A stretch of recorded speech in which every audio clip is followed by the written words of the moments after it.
Bíblia completa em um ano, 12º dia. Gênesis 37. Jacó passou a morar na terra de Canaã, onde seu pai tinha vivido como estrangeiro. Este é o relato de Jacó e sua família. Quando José tinha 17 anos, cuidava dos rebanhos de seu pai.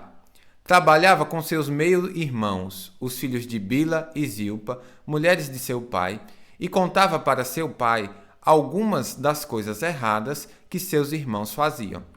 Jacó amava José mais do que a qualquer outro de seus filhos, pois José havia nascido quando Jacó era idoso. Por isso, certo dia, Jacó encomendou um presente especial para José, uma linda túnica. Os irmãos de José, por sua vez, o odiavam, pois o pai deles o amava mais que a todos os outros filhos. Não eram capazes de lhe dizer uma única palavra amigável. Certa noite, José teve um sonho, e quando o contou a seus irmãos, eles o odiaram mais ainda. Ouçam este meu sonho, disse ele. Estávamos no campo, amarrando feixes de trigo. De repente, meu feixe se levantou e ficou em pé, e os seus feixes se juntaram ao redor do meu e se curvaram diante dele. Seus irmãos responderam: Você imagina que será nosso rei? Pensa mesmo que nos governará? E o odiaram ainda mais por causa de seus sonhos e da maneira como os contava. Pouco tempo depois, José teve outro sonho, e mais uma vez contou-os a seu irmão. Ouçam, tive outro sonho, disse ele. O sol, a lua e 11 estrelas se curvaram diante de mim. Dessa vez, contou o sonho não apenas aos irmãos, mas também ao pai, que o repreendeu, dizendo: Que sonho é este? Por acaso eu, sua mãe e seus irmãos, viremos e nos curvaremos até o chão diante de você? Os irmãos de José ficaram com inveja dele, mas seu pai se perguntou qual seria o significado dos sonhos. Pouco depois, os irmãos de José levaram os rebanhos de seu pai para pastar junto de Siquém. Então Jacó disse a José: Seus irmãos estão cuidando das ovelhas em Siquém. Apronte-se e eu o enviarei até eles. Estou pronto para ir, respondeu José. Vá ver como estão seus irmãos e os rebanhos, disse Jacó, e traga-me notícia deles. Jacó o enviou, e José viajou de sua casa no vale de Hebrom até Siquém. Quando José chegou a Siquém, um homem da região notou que ele andava perdido pelos campos. O que você está procurando? Perguntou ele. Estou procurando meus irmãos, respondeu José. O senhor sabe onde eles estão cuidando dos rebanhos? O homem lhe disse: Sim, eles foram embora daqui, mas eu os ouvi dizer: Vamos a Dotã. Então José foi atrás de seus irmãos e os encontrou em Dotã. Quando os irmãos de José o viram, o reconheceram de longe. Antes que ele se aproximasse, planejaram matá-lo de alguma forma. Lá vem o sonhador, disseram uns aos outros. Vamos matá-lo e jogá-lo numa dessas cisternas. Diremos ao nosso pai: um animal selvagem o devorou. Então veremos o que será dos seus sonhos. Mas, quando Rúben ouviu o plano, tratou de livrar José. Não o matemos, disse ele. Por que derramar sangue? Joguem-no nesta cisterna vazia aqui no deserto e não toquemos nele. Rúben planejava resgatar José e levá-lo de volta ao seu pai. Assim, quando José chegou, os irmãos lhe arrancaram a linda túnica que ele estava usando, o agarraram e o jogaram na cisterna vazia, ou seja, sem água. Mais tarde, quando se sentaram para comer, viram ao longe uma caravana de camelos vindo em sua direção. Era um grupo de negociantes ismaelitas que transportavam especiarias, bálsamo e mirra de Gileade para o Egito. Judá disse aos seus irmãos: O que ganharemos se matarmos nosso irmão e encobrirmos o crime? Em vez de matá-lo, vamos vendê-lo aos negociantes ismaelitas. Afinal, é nosso irmão, sangue do nosso sangue. Seus irmãos concordaram. Então, quando os ismaelitas, que eram negociantes midianitas, se aproximaram, os irmãos de José o tiraram da cisterna e o venderam para eles por 20 peças de prata, e os negociantes o levaram para o Egito. Algum tempo depois, Rúben voltou para tirar José da cisterna. Quando descobriu que seu irmão não estava lá, rasgou as suas roupas. Voltou a seus irmãos e lamentou-se. O menino sumiu, e agora o que farei? Então os irmãos mataram um bode e mergulharam a túnica de José no sangue do animal. Enviaram a linda túnica para o pai com a seguinte mensagem: Veja o que encontramos. Não é a túnica de seu filho? O pai a reconheceu de imediato e disse: Sim, é a túnica de meu filho. Um animal selvagem deve o ter devorado. Com certeza, José morreu despedaçado. Jacó rasgou suas roupas e vestiu-se de um pano de saco. Por longo tempo lamentou profundamente a morte do filho. A família toda tentou consolá-lo, mas ele se recusava. Descerei à sepultura lamentando a morte de meu filho, dizia, e continuou a lamentar-se.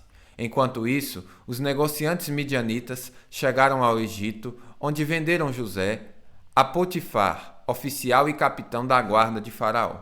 Gênesis 38. Por essa época, Judá saiu de casa e se mudou para Adulão, onde foi morar na casa de um homem chamado Ira. Ali, Judá viu uma mulher cananita, filha de Suá, e se casou com ela. Teve relações com a mulher, e ela engravidou e deu à luz a um filho, que ele chamou de Ela engravidou novamente e deu à luz a outro filho, que chamou de Onã. Quando estavam morando em Quezibe, ela deu à luz o terceiro filho e o chamou de Sela. No devido tempo, Judá arranjou o casamento de seu filho mais velho, com uma moça chamada Tamar. Mas era um homem perverso aos olhos do Senhor, por isso o Senhor lhe tirou a vida. Então Judá disse a Onã, filho de case-se com Tamar, como é exigido com a viúva do seu irmão. Você deve gerar um herdeiro para seu irmão. Onã, porém, não estava disposto a ter um filho que não seria seu herdeiro. Por isso, cada vez que tinha relações com a mulher de seu irmão, derramava o sêmen no chão. Desse modo, evitava que Tamar tivesse um filho que pertenceria ao irmão dele. O Senhor, porém, considerou maldade a sua atitude e por isso também tirou a vida de Onã. Então Judá disse à sua nora Tamar: Volte para a casa de seus pais e permaneça viúva até que meu filho Sela tenha idade suficiente para se casar com você. Na verdade, Judá disse isso apenas porque temia que Sela morresse como seus dois irmãos. Assim, Tamar voltou para a casa do pai. Alguns anos depois, a mulher de Judá morreu. Quando terminou o período de luto, Judá e seu amigo Ira, o adulamita, subiram a Timna para supervisionar a tosquia das ovelhas de Judá. Alguém disse a Tamar: Seu sogro está subindo a Timna para tosquear as ovelhas. Tamar sabia que Sela já era adulto, mas nenhuma providência havia sido tomada para que ela se casasse com ele. Por isso, trocou suas roupas de viúva e, para disfarçar-se, cobriu-se com um véu. E depois de sentar-se junto à entrada da vila de Enaim, no caminho para Timna. Judá a viu e pensou que fosse uma prostituta, pois ela estava com o rosto coberto. Ele parou à beira da estrada e, sem saber que era sua própria nora, disse: Quero me deitar com você. Quanto você me pagará para deitar-se comigo? Perguntou Tamar. Eu lhe mandarei um cabrito do meu rebanho, prometeu Judá. Mas o que você me dá como garantia que mandará o cabrito? Perguntou ela.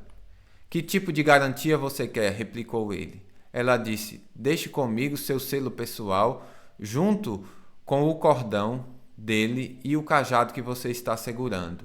Judá entregou os objetos. Depois teve relação com Tamar e ela engravidou.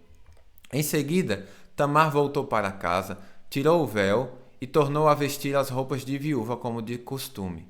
Mais tarde, Judá pediu que seu amigo Ira, o adulamita, levasse o cabrito para a mulher e pegasse de volta as coisas que ele havia deixado como garantia. Ira, porém, não conseguiu encontrá-la. Perguntou aos homens que moravam lá: Onde posso encontrar a prostituta do templo que estava sentada junto à estrada de Enaim? Aqui nunca houve prostituta do templo, responderam eles. Então Ira voltou para onde Judá estava e lhe disse: Não conseguia encontrá-la em lugar algum. E os homens da vila disseram que lá nunca houve uma prostituta do templo. Que ela fique com minhas coisas, disse Judá. Mandei o cabrito como tínhamos combinado, mas você não a encontrou. Se voltássemos para procurá-la, o povo da vila zombaria de nós. Uns 3 meses depois disseram a Judá: sua nora Tamar se comportou como prostituta e por isso está grávida. Judá ordenou: traga-na para fora e queime-na. Quando estavam tirando de casa para matá-la, ela enviou a seguinte mensagem a seu sogro: estou grávida do homem que é dono destes objetos. Olhe com atenção. De quem são este selo, este cordão e este cajado? Judá os reconheceu de imediato e disse a ela: ela é mais justa que eu, pois não tomei as providências para que ela se casasse com meu filho Sela. E Judá nunca mais teve relações com Tamar. Quando chegou a época de Tamar dar à luz, descobriu que teria gêmeos. Durante o trabalho de parto, um dos bebês pôs a mão para fora. A parteira segurou a mão do bebê e amarrou um fio vermelho no pulso e anunciou: este saiu primeiro. O bebê, porém, recolheu a mão e seu irmão saiu. Então a parteira disse: como você conseguiu sair primeiro? Por isso, ele recebeu o nome de Pérez. Logo depois, o bebê com fio vermelho no pulso nasceu e recebeu o nome de Zerá. Gênesis 39. Quando José foi levado para o Egito pelos negociantes ismaelitas, eles o venderam a Potifar, um oficial egípcio. Potifar era capitão da guarda do faraó, rei do Egito. O Senhor estava com José, por isso ele era bem-sucedido em tudo o que fazia no serviço da casa de seu senhor egípcio. Potifar percebeu que o Senhor estava com José e lhe dava sucesso em tudo o que ele fazia. Satisfeito com isso, nomeou José seu assistente pessoal e o encarregou de toda a sua casa e todos os seus bens.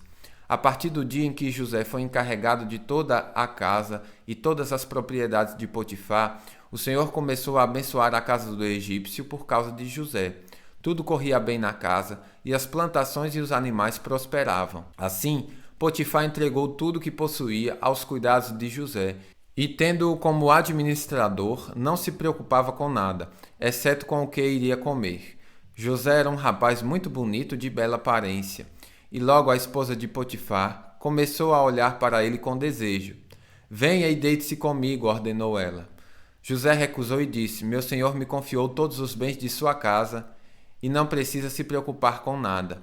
Ninguém tem mais autoridade que eu. Ele não me negou coisa alguma, exceto a senhora, pois é mulher dele. Como eu poderia cometer tamanha maldade? Estaria pecando contra Deus.